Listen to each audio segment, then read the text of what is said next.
do we have a moral obligation to obey the law because it is the law? And if we do, what grounds it?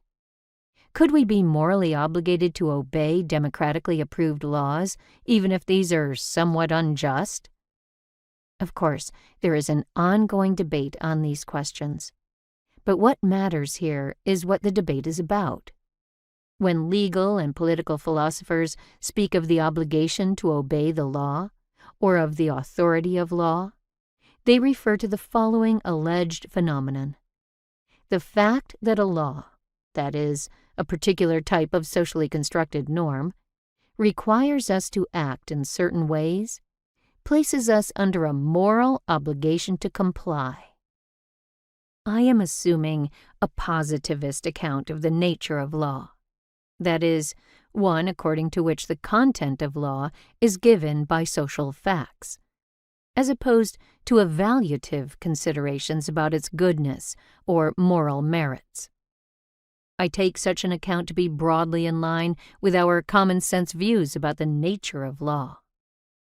For general discussion of legal positivism, see Green. I shall return to this matter in Chapter 5. Even in legal and political philosophy, then, the question of the moral normativity of socially constructed norms has a central role to play.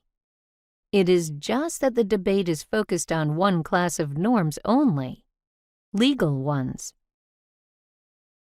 By putting together the already existing literature on this topic and my own personal experiences, the idea for this book took shape.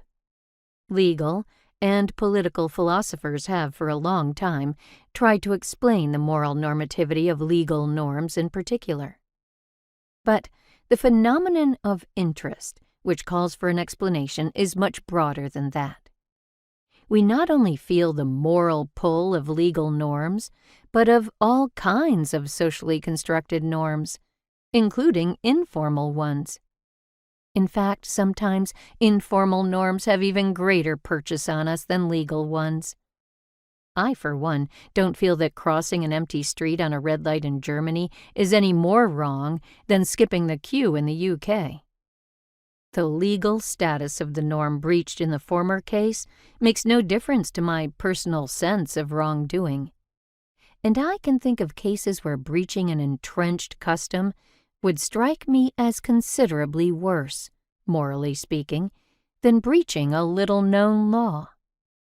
If these considerations seem plausible, then we should ask when and why, if ever, socially constructed norms, no matter their pedigree, have moral normativity.